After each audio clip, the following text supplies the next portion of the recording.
Salut tout le monde, bienvenue à la Power Hour du 15 octobre 2018. Je suis Dominique, pour celles qui ne me connaîtraient pas. Texas Maman pour les moins intimes. Fait que c'est moi aujourd'hui qui va prendre l'heure pour vous parler de mes actions quotidiennes. Et peut-être que ça va vous amener quelque chose de différent des autres Power Hours qui ont eu lieu précédemment, qui sont enregistrés aussi. Première chose que je fais à tous les jours avant de... bienvenue d'abord à tout le monde. Première chose que je fais d'abord à tous les jours avant de m'asseoir pour travailler, c'est que je m'assure d'avoir fait mon entraînement. Ça, c'est dans mon beat à moi, là, mais que ça soit pas quelque chose qui est en attente dans ma tête. Donc, mon entraînement, ma douche, mon petit déjeuner, mon café, pipi, lolo, tout est fait. Quand je m'assois, c'est le temps de travailler. Par contre, comme plusieurs d'entre vous, je suis également une maman d'un enfant qui est à la maison. Donc, à part exceptionnellement, je suis super souvent interrompue, ce qui me permet pas super souvent de faire des power hours. Alors, ce que je vais vous présenter là, généralement, c'est décortiqué. C'est-à-dire que c'est divisé en plusieurs moments dans la journée. Puis, dans le fond, on fait ce qu'on peut. Je pense que c'est important de se faire une liste si vous vous basez pas sur une liste qui vous a déjà été fournie dans votre groupe d'équipe. Personnellement, moi, j'adore écrire ma liste à tous les jours. C'est pas quelque chose qui va nécessairement me faire sauver du temps, mais de mettre par écrit tout ce que j'ai à faire la veille, le soir, avant d'aller me coucher ou quand je finis ma journée la veille, ça fait que je sais exactement où je m'enligne le lendemain. Alors, tu sais, si, je sais pas, j'avais-tu un appel avec quelqu'un, donc, tu sais, j'arrive pas le matin tout nu, ouais, qu'est-ce qui se passe, qu'est-ce qui s'en vient, tout ça. Je sais quel genre de journée je vais avoir le lendemain, puis ça me permet d'être un petit peu plus organisée. Fait que, une fois que ma to-do est faite et sur laquelle j'ai écrit les actions que j'avais à faire, là, je commence. Donc, la première chose que je vous conseille de faire, personnellement, je suis super rapidement déconcentrée par les pop de discussion qui finissent plus, c'est d'aller dans les paramètres sur votre page et de désactiver le statut en ligne. Puis, moi, je désactive tout quand j'y pense. Ça arrive des fois que j'y pense pas, puis c'est énorme le temps qu'on peut perdre à répondre à des questions, mais aussi c'est parce que c'est qu'on devient plus maître de notre horaire. C'est un peu le même principe que de prendre nos courriels à n'importe quel moment de la journée. Ça fait que l'urgence des autres devient prioritaire sur nos propres urgences, sur nos propres priorités. Fait que c'est super important de fermer les conversations et de fermer les courriels, puis de se mettre en mode action. Puis après ça, il y aura une fenêtre de temps pour faire ces actions-là. Donc, la première chose, c'est de désactiver vos discussions. Ensuite de ça, je vais ajouter 10 personnes, 10 amis à mon Facebook. Personnellement, ce que je fais, c'est que je vais sur ma page personnelle, je vais dans mes amis et je vais dans mes ajoutés récemment. Et donc, je vais cliquer, par exemple, sur une des dernières là, qui s'est présentée. Je vais aller voir ses amis à elle. Je vais faire des demandes d'amitié aux personnes avec qui je partage au moins 3 amis communes. Et également, là, il faut que, selon ce que je vois là, après ma barre du profil, là, ça semble intéressant. Donc, moi, c'est sûr que je vais viser des femmes qui sont pas jeunes, je veux dire, c'est pas des adolescentes, puis c'est pas non plus des personnes âgées. Mais mon range, personnellement, il est assez large. Alors, je vais commencer par aller faire ça. Donc, vous pouvez prendre 2 minutes pour aller ajouter 10 personnes.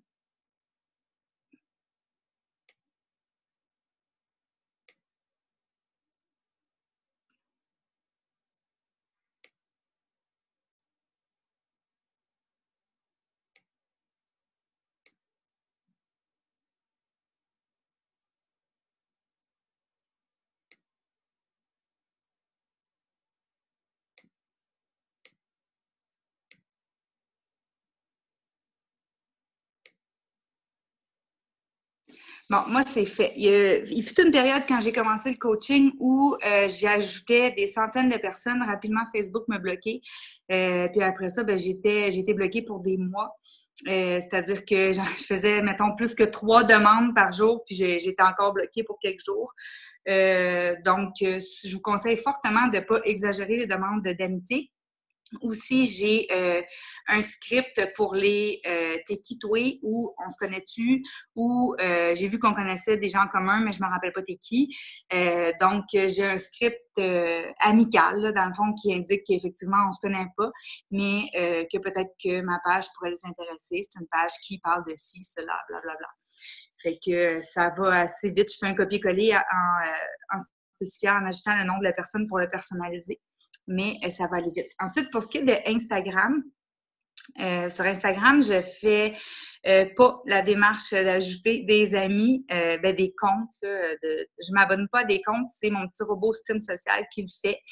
Ça coûte 40 $ par mois. Pour le moment, c'est là-dessus que je me base. J'ai un message automatique que les gens reçoivent aussi quand ils s'abonnent à mon compte qui est le même pour tout le monde, qui s'adresse à des femmes. Donc, il arrive quand même assez régulièrement aussi qu'il y a des gars qui vont m'écrire puis qui vont me dire ouais, mais là, moi, je suis un papa, je réponds pas à ces messages-là. Ou au début, je le faisais, là, je leur disais style ah oui, désolé, mon petit robot s'est trompé de sexe, haha. Mais là, je le fais plus, je prends plus le temps de répondre à ces questions-là. Ensuite de ça, j'envoie des bonnes fêtes aux gens sur mon Facebook, de qui je sais que c'est l'anniversaire. Alors, je retourne sur ma page d'accueil, je vais dans événements et après ça, je vais dans anniversaire. Ça, c'est sur mon ordinateur. Là, c'est parce que je suis en train d'enregistrer avec mon téléphone, donc je n'irai pas. Mais vous savez que vous pouvez faire des raccourcis clavier, du moins avec un iPhone. Je ne sais pas si ça fonctionne avec tous les appareils, mais vous pouvez choisir un mot ou un ensemble de lettres ou de mots qui inscrit un message automatisé. Peut-être que vous ne savez pas, mais je vous l'apprends sinon. Qui inscrit un message automatisé aux personnes pour qui c'est l'anniversaire. Donc, moi, j'écris ANNI, donc Annie, mais pas comme si c'était un prénom. Et à chaque fois que j'écris ça sous le nom de quelqu'un, ça écrit un message personnalisé de salut, truc, je te souhaite un bel anniversaire, j'espère que tu vas passer une excellente journée, tata. Et le message peut être assez long, alors ça fait pas bonne fête Julie, 3 petits becs. C'est plus long que ça. Il n'y a pas de prénom, par contre, parce que j'envoie le même à tout le monde, mais c'est personnalisé. Puis, je peux l'envoyer directement sur la page de quelqu'un ou en privé également. Donc, ça, c'est vraiment pratique. Puis, parenthèse, vous pouvez faire la même chose avec vos hashtags. Donc, tu sais, selon vos publications, si vous faites une publication sur le coaching ou une publication sur un défi de groupe ou une publication style de vie ou peu importe, là, vous pouvez faire un raccourci clavier, donc écrire, je sais pas, hashtag business. Puis là, ça va sortir hashtag le business, hashtag tous les hashtags que vous avez entrés dans votre clavier. Donc, ça va vraiment plus vite sous vos publications pour Instagram. Donc là, je vais aller faire mes bonnes fêtes. Je vous refais dans 2 secondes.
Bon, ça a l'air qu'il y a bien du monde qui sont nés le 15 octobre. Ce sera pas long.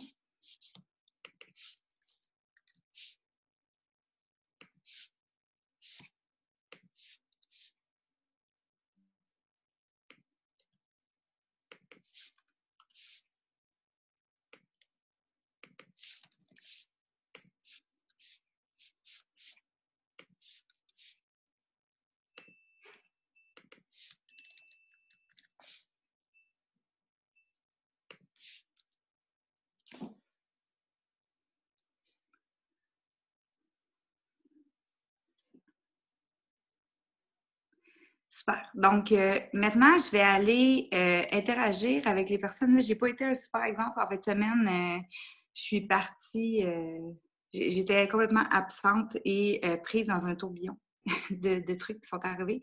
Donc, je n'ai pas publié depuis vendredi, ce qui n'arrive pas habituellement. Et ça fait que là, je n'ai pas de publication qui date d'il y a quelques heures, mais je suis rendue dans le fond à ma publication de vendredi. Vous pouvez aller voir la dernière publication que vous avez faite ou les dernières publications. Allez voir, interagir avec les personnes qui ont aimé ou commenté vos publications. Donc, dans le fond, c'est de créer des liens. Moi, j'aime m'enlever de la tête le fait que je fais du coaching quand je fais ça. C'est vraiment d'aller créer avec des liens avec les gens et jaser avec eux. Ça tombe bien aussi, ma dernière publication, je parlais du fait qu'on s'en allait à la plage et que un jour, j'habiterai à la plage. Fait que, tu sais, c'est pas quelque chose qui est nécessairement en lien avec le coaching. Alors, je trouve ça encore plus facile d'aller interagir avec les gens sans arriver avec quelque chose à vendre. Sinon, je vous conseille de prendre peu importe c'est quoi votre dernière publication, puis de répondre aux commentaires, d'aimer les commentaires, mais pas juste ça. L'interaction est vraiment importante. Donc, c'est pas suffisant de se dire, bon, ben, je vais aller, puis même quand vous allez aimer des publications, c'est pas suffisant de les aimer, de les adorer ou de trouver ça triste ou whatever. C'est important d'entrer en contact avec les gens, qu'il y ait un échange de conversation. Fait qu'on va aller faire ça.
J'ai aussi, j'avais une publication que j'avais épinglée au haut de ma page la semaine dernière, qui était une invitation plus ou moins directe à mon groupe défi.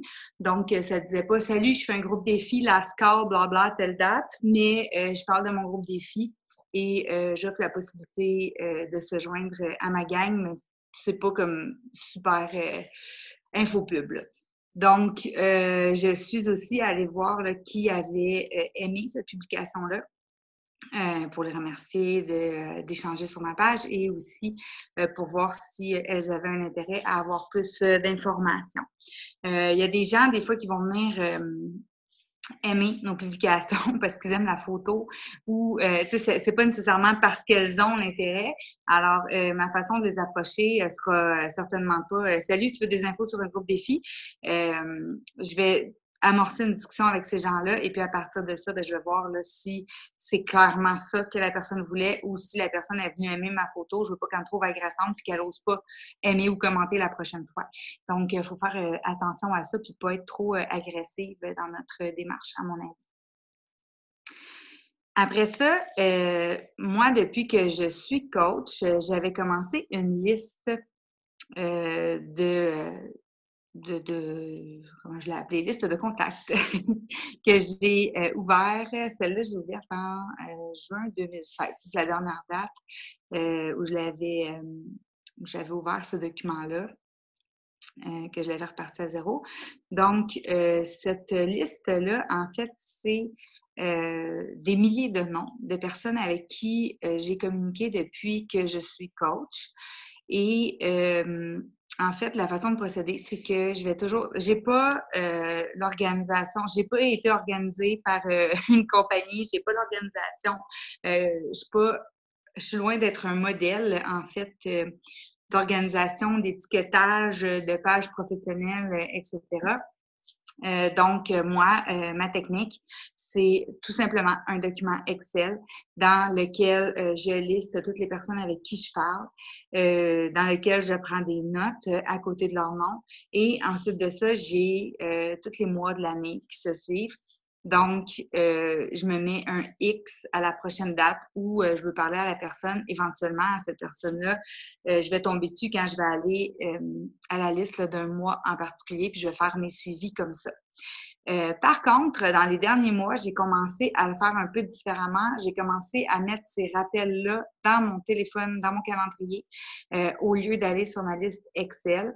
Donc, j'ai des rappels à tous les jours de personnes avec qui je dois faire un suivi. Si jamais cette journée-là, pour une raison X, j'ai pas le temps de faire le suivi, je vais juste transférer le suivi au lendemain dans mon téléphone. Donc, les suivis se suivent, puis ma journée n'est pas finie tant qu'elle n'est pas clairée. Donc, soit j'ai fait le suivi, soit ça a été remis au lendemain, mais il n'y a rien qui se perd. C'est la façon que je trouve la plus adéquate pour moi de travailler. Puis c'est à partir de cette liste-là, entre autres, que je fais ma to-do list là, dont je vous parlais le soir. Alors, je vais lister sur papier le nom de ces personnes-là parce que j'aime ça écrire puis j'aime ça prendre connaissance de mon horaire en l'écrivant. Ça fait que la liste que j'avais faite dans Excel est de moins en moins à jour, mais je trouvais que c'était une bonne façon, une bonne technique qui a duré pour moi pendant à peu près 2 ans et demi. Je trouve que les rappels sur le cellulaire, c'est vraiment efficace. Là, bon, là, vous êtes dessus, fait que je peux pas vous montrer, mais c'est vraiment dans le calendrier Gmail. J'ai à tous les jours, là, j'ai lundi, puis là, j'ai suivi avec Chose Binouche, suivi avec Chose Binouche, suivi avec Chose Binouche, des notes. C'est un petit clic-clic. Cette fille-là a fait mon défi. Anne-Marie a fait le groupe gratuit. Je suis rendue à voir avec elle pour telle affaire. Tu sais, le suivi peut être demain, peut être, c'est moi qui décide, là. Ça peut être la semaine prochaine, ça peut être dans un mois, puis ça peut être dans 6 mois, puis ça peut être genre dans un an si la personne m'a pratiquement reviré de bord, puis que je me dis, tu sais, elle va peut-être m'oublier puis être intéressée dans un an. Donc, tu sais, c'est vraiment dépendant de chaque cas. Puis à ce sujet-là, je voulais vous dire aussi que il faut pas avoir peur de les faire, ces rappels-là. Les filles actuellement dans mon groupe défi qui sont là depuis au moins 1 an, puis qui renouvellent à chaque mois. C'est des filles qui m'ont dit vraiment drastiquement non, il y a 3 ans. Quand j'ai fait mes premières invitations, puis que je me suis fait revirer de bord, comme solide assez pour que je me dise ah, il me semble que c'est pas le fun de gosser le monde puis de se faire virer de bord comme ça. Ben même ces gens-là, ils reviennent. Fait que c'est important que vous les gardiez en note quand même puis que vous fassiez un rappel même si c'est vraiment loin. Alors, dans ces suivis-là que je vais faire, si j'arrive dans la discussion achat de Challenge Pack avec ces personnes-là, elles arrivent dans une liste à part qui est ma liste 1 million de X. Là, je fais plein de X, je ne sais pas pourquoi je fais ça, mais en tout cas, j'ai pris cette habitude-là. Et donc, elles deviennent importantes en fait de Challenge Pack. Alors ça, c'est une liste de personnes avec qui je suis en discussion, que je leur ai déjà présenté c'était quoi un groupe défi, qu'elles m'ont déjà mentionné leur intérêt. Probablement qu'on est rendu à parler du prix ou que je viens de leur parler du prix puis que c'est pas fait encore. Donc, tu sais, c'est ceux qui sont on the edge, là, puis que ça va arriver, ça va pas arriver, c'est pas fait tant que c'est pas fait. Donc, elles sont là. Alors, ces personnes-là nécessitent un suivi vraiment plus serré parce que c'est souvent ça qui va faire la différence dans une vente, en fait. C'est que si la personne est... c'est super émotif, un achat. Donc, si la personne est comme super excitée de faire son achat, mais que finalement, on ne fait pas le suivi ou elle attend notre réponse sur quelque chose, puis là, finalement, elle ne revient pas tout de suite, puis là, finalement, elle repense à ça, puis là, finalement, son char pète, puis tu sais, il arrive plein de choses, puis finalement, on perd une vente juste à cause de ça. Donc, c'est super important que ces personnes-là, vous les ayez très serrées et que si jamais la vente se perd, ben ça vous soit pas imputable. Ça soit pas parce que vous aviez oublié de faire le suivi ou bien finalement, cette journée-là, ça vous tentait pas. Ou tu sais, c'est comme des personnes qui demeurent dans la catégorie, même si ça ne tente pas, je le fais pareil. Fait que ça, c'est super important de faire le suivi de ces personnes-là. Alors là, je vous invite à aller prendre vos listes de personnes, peu importe comment vous procédez, là, avec qui vous êtes sur la limite là, de peut-être vendre vos challenge packs ou pas, d'aller les voir puis de faire un petit suivi.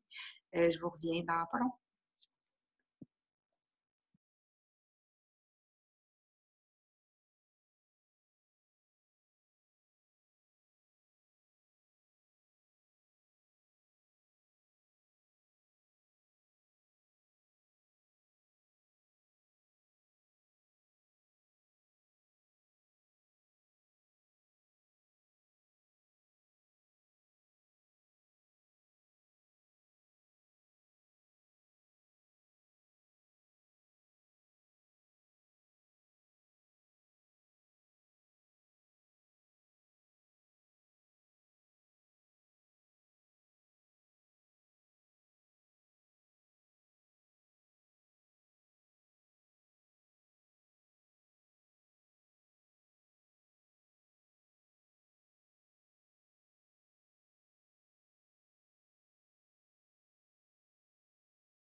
Je voulais vous partager aussi un truc qui m'a vraiment aidée. Vous l'avez peut-être déjà entendu, mais j'avais un blocage à faire des invitations avec les gens parce que je voulais pas leur taper sur les nerfs ou je me sentais pas bien avec le chapeau de vendeuse. Puis, il y a quelqu'un qui m'avait, ou en tout cas qui avait suggéré, de voir ça comme, offrir un café à quelqu'un. Donc, toi, t'aimes ça le café, tu le trouves bon ton café, puis tu en offres un à quelqu'un d'autre. Si la personne n'en veut pas de café parce que whatever la raison, elle aime pas ça, elle a pas le goût, elle pourra pas dormir un soir, peu importe sa raison, c'est sa raison, puis c'est bien correct comme ça, mais toi, tu as quelque chose de valeur à y offrir, puis tant mieux si ça l'intéresse. Donc je trouvais que cette façon de voir les choses-là, rendait la démarche d'offrir un challenge pack ou de participer au groupe d'information pour le coaching vraiment plus facile qu'en pensant que c'est parce que je vais vendre quelque chose pour faire de l'argent. Ça enlevait cette question-là, puis ça devenait vraiment plus une offre dont tu vas bénéficier si tu es rendu là, si tu en as besoin, si ça te plaît, et que c'est bien correct si ça ne t'intéresse pas.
Donc, vous pouvez faire vos invitations à partir de votre page Facebook et à partir d'Instagram également. Euh, je voulais maintenant vous parler des invitations au coaching. Donc, les invitations au coaching, pour moi, c'est pas un cycle que je fais toujours de la même façon. Ça dépend de si j'ai un infocoach qui s'en vient. À ce moment-là, ça va être vraiment plus autour de l'infocoach, de l'événement qui s'en vient, d'aller chercher des gens pour participer à cet événement-là, puis une fois qu'elles sont dans le groupe, d'aller leur parler en privé, etc. D'autres fois, comme maintenant, ça va être d'aller dans mon groupe défi et de voir qui n'est pas coach dans le groupe et d'aller discuter avec elle pour voir si c'est une option qui pourrait les intéresser. Si c'est déjà une discussion que j'ai eue avec elle, ça va être de voir si maintenant c'est une option qui pourrait les intéresser. Et si je suis pas là, c'est-à-dire que si j'ai déjà fait le tour récemment dans mon groupe défi, ce que je vais faire, c'est que je vais parler un peu plus de ce que représente le coaching pour moi dans la vie de tous les jours sur ma page. Et quand je vais avoir des j'aime ou des commentaires par rapport à ça, ben, je vais aller interagir avec ces personnes-là, puis en privé avoir un échange, puis voir si c'est quelque chose qui pourrait les intéresser. Donc, pour aujourd'hui, moi, ce que je vais faire, c'est d'aller dans mon groupe défi puis de voir qui n'est pas coach. Si elles sont coach à rabais, elles pourraient décider que ça les intéresse de devenir coach tout court. Et si elles ne sont pas coach du tout, ben même être coach à rabais, ça serait déjà un pas en avant. Donc, je vais commencer par aller faire ça. Je vous reviens.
Donc, par exemple, là, je viens d'aller parler, avec une de mes participantes qui est pas coach à rabais et elle, en fait, je sais qu'elle va débarquer du groupe incessamment parce qu'elle me dit qu'elle ne peut pas, payer le Shakeology ou des produits performance et cetera, des Beach Bar ou whatever, régulièrement, qu'elle a pas les moyens.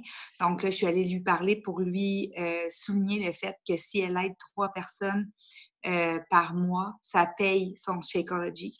Donc c'est, une bouée lancée à la mer, là, mais une bouteille plutôt lancée à la mer, mais tu sais, ça pourrait toujours, l'aider à prendre une décision par rapport à ça.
Hem, maintenant, je vais aller, dans ma liste de suivi dont je vous parlais tantôt et je vais retourner sur les pages des personnes, avec qui j'ai déjà eu des conversations, avec lesquelles ça n'a pas nécessairement avancé, mais dans le fond, mon objectif, c'est de créer des liens à un réseau plus élargi. Donc, avec des gens qui sont dans mon réseau, mais qui sont, dans mon, par exemple, qui me suivent, qui sont amis avec moi sur Facebook ou qui sont abonnés à mon compte sur Instagram et je veux développer des liens avec ces personnes-là. Donc, soit je vais me baser sur la liste dont je vous parlais tantôt ou sinon je vais aller dans mes, nouveaux amis, mes ajouts récents et je vais aller, commenter ou idéalement aller leur écrire en privé sur quelque chose qu'ils auront fait publiquement. On peut aller aussi sur les stories pour faire ça. C'est encore mieux parce que souvent sur les stories, on a accès à des gens qui sont déjà pas mal actifs sur les réseaux sociaux, qui ont déjà un intérêt pour ça. Alors, ça peut être encore plus facile avec ces personnes-là d'ouvrir un contact. Donc, autant sur Facebook, disons aujourd'hui dans les amis récents, d'aller essayer d'avoir des discussions en privé, sinon au moins publiquement, commenter leurs photos, etc. Et la même chose, disons aujourd'hui sur les stories par rapport à Instagram, d'aller entrer en communication avec des personnes et je vous reviens.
Maintenant, je vais vous suggérer 2 dernières actions, que je trouve importantes de faire, à chaque jour. La première, c'est, d'aller faire un tour dans votre COO, d'aller voir, puis là, ils ont vraiment changé beaucoup les choses dans les derniers mois, donc si vous êtes, un petit peu plus une vieille coach comme moi, avant, c'était chiant d'aller dans le COO. Alors peut-être qu'il y en a certaines qui n'ont pas pris l'habitude, ça fait quelque temps que vous êtes coach, d'y aller, mais maintenant, ça se fait beaucoup plus facilement. Donc, prenez le quelques minutes par jour pour aller faire un tour, pour voir où vous en êtes dans vos commandes, pour voir si des renouvellements, pour voir si vous avez des clientes qui renouvelleront pas, qui n'ont pas renouvelé, pour aller voir votre sponsorship drill down. Prenez le temps d'aller voir où vous en êtes. Parce que c'est également là, une bonne façon aussi d'aller parler, par exemple, à vos coachs à rabais, puis voir ce qui est en train de se passer pour vous remettre en contact avec les gens autour de vous, puis vous assurer que les choses se passent de la façon que vous le pensez sans aller voir. Donc, ça vaut vraiment la peine d'y aller. L'autre chose que je vous suggère fortement, c'est de programmer vos publications, au moins pour ce qui est de vos groupes gratuits, parce que au quotidien, il peut y avoir toutes sortes d'affaires et si le vôtre ressemble au mien, on peut perdre le contrôle des fois. Donc, c'est important, surtout dans un groupe gratuit, à mon avis, parce que ces gens-là ne vous connaissent pas encore super bien, ils ne savent pas encore exactement ce que vous êtes capable de faire ou c'est quoi la marchandise que vous allez livrer. Donc, c'est super important que vous les mettiez en confiance. Ensuite, si vous pouvez le faire aussi pour vos groupes réguliers, c'est une bonne chose. Personnellement, pour mes groupes réguliers, je le fais pas d'avance parce que j'ai vraiment une communication avec eux au quotidien sur ce que moi-même je fais aussi dans mon quotidien, donc que ce soit mon entraînement ou la nourriture, les shake-io, et cetera. C'est un partage au quotidien avec elle. Par contre, ce que je vais faire régulièrement, c'est que pour la semaine, je vais leur arriver la fin de semaine en leur donnant des défis de la semaine ou un concept de la semaine, et cetera. Donc, ça, je vais le donner la fin de semaine avant pour qu'elle soit prête pour la semaine à, par exemple, faire un défi de planche le lundi, puis un partage de recettes de telle affaire le mardi, etc. Mais sinon, au quotidien, je vais aller publier que j'ai moi-même fait ce que j'avais à faire dans mon groupe. Et évidemment, la fin de semaine, c'est un peu plus relâché. Donc, il y a des fins de semaine où je vais publier 2 fois, d'autres, je vais publier une fois. Puis ça va arriver aussi que je saute la fin de semaine et les filles le savent que je vais être de retour au poste le lundi matin, tout en soir. Donc, ça, c'est pour le groupe défi. Maintenant, pour votre page, c'est super important de faire une publication. Puis là, comme je vous l'ai dit, j'ai pas été un bon exemple en fin de semaine, c'est pas habituel, mais de faire une publication quotidienne. C'est important que la photo soit attrayante. C'est important aussi maintenant à cause d'Instagram puis du fait qu'on voit toutes les photos les unes à côté des autres. C'est important que ce soit pas toujours la même chose. Donc, photo en dedans, photo dehors, photo de bouffe, photo quelque chose qui est lié avec l'entraînement, quelque chose qui n'a pas rapport avec l'entraînement, quelque chose qui est plus votre famille, quelque chose qui est plus vos amis, quelque chose qui est plus nature. C'est important qu'il y ait comme une homogénéité, mais que ce soit pas toujours la même chose et que donc des photos presque identiques soient pas collées à cause de ça. Sur Facebook, c'était comme moins important parce qu'on les voyait pas une à côté de l'autre. Et ça, c'est pour l'aspect visuel. Et donc, ça, c'est une chose. L'autre chose, c'est que... attendez un petit peu, c'est ça.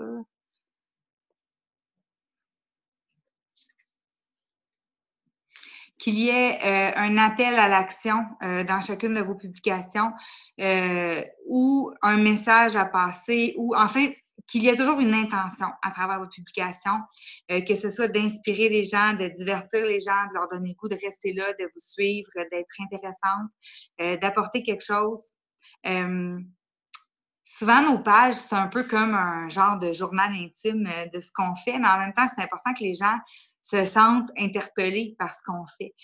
Si toutes nos publications, c'est, tu sais, moi, aujourd'hui, j'ai fait ça, moi, là, mais qu'il n'y a jamais de, tu sais, c'est comme dans une, tu vas prendre un café avec une amie, là, oui, je parle de moi, elle parle d'elle, etc., mais à un moment donné, il y a un échange aussi. Donc, c'est important que les gens sentent qu'on leur parle, puis qu'on les amène soit à répondre quelque chose, soit à ressentir quelque chose, à leur faire vivre une émotion, etc. Donc, ça, c'est super important. Puis le dernier truc que je voulais vous donner, c'est que surtout la fin de semaine, parce qu'on a souvent plus d'activités la fin de semaine, que ce soit d'aller marcher dans le bois, d'aller à la plage, d'aller à une fête, la journée où vous vous êtes arrangé, la journée où vous êtes allé chez la coiffeuse, que vous êtes fait faire les cils, les ongles, ou la fois que vous êtes allé vous baigner avec vos enfants, peu importe quoi, là. Prenez ces moments-là pour prendre le temps de prendre quelques clichés, d'angles différents, de personnes différentes, de situations, de différents trucs, là. Je sais pas, l'autre fois, je me suis fait faire les ongles. Je me fais jamais faire les ongles. Mais là, j'ai pris une coupe de photos avec mes doigts sur mon clavier, pris d'en haut, pris de côté, pris de ta avec différents trucs en dessous de l'ordinateur. Une petite plante, une chandelle, un ci, un ça. Mais éventuellement, c'est des photos que je vais pouvoir reprendre. Je vais pas reprendre mes mains en photo 25 fois dans l'année. Mais si j'ai besoin de photos de mes mains en train de travailler, ben j'ai ça en banque. Fait que je pense que c'est important de vous monter une banque comme ça, puis ça va faire aussi que vous n'allez pas perdre du temps à tous les jours à essayer de vous organiser un setup pour que ce soit un peu plus attrayant à l'œil la fois où vous vous êtes arrangé ou que vous avez eu une occasion ou que vous êtes allé marcher en forêt à la cabane à sucre ou peu importe quoi, bien, vous allez avoir quelque chose en lien avec ça en banque à quelque part dans votre cellulaire. Fait que c'est pas mal tout ce que je voulais vous dire pour aujourd'hui. Je sais pas si y en a qui ont des questions. Je viens d'avoir quelque chose dans le chat. Juste une petite seconde. OK. Les trucs pour booster l'algorithme Facebook, ajouter de l'interaction pour que les gens voient mes posts. OK.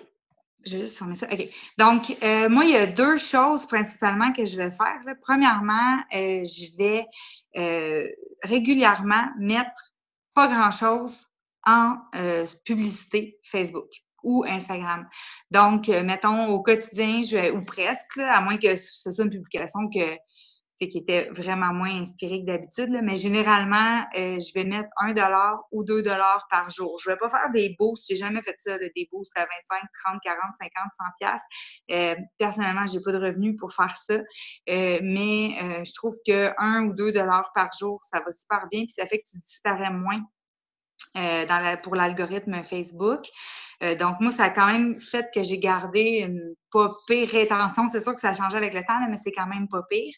Et puis, l'autre chose que je fais, que je pense qui fonctionne bien, mais je vous avoue que j'ai pas tous les secrets, là, c'est que j'ai ouvert des groupes Facebook, puis que mon objectif, c'est qu'il y ait de l'échange à l'intérieur de ces groupes-là, parce que Facebook, contrairement à Instagram, vise vraiment des liens serrés avec les gens, comme si c'était votre famille proche ou vos amis proches avec qui vous auriez énormément d'échanges.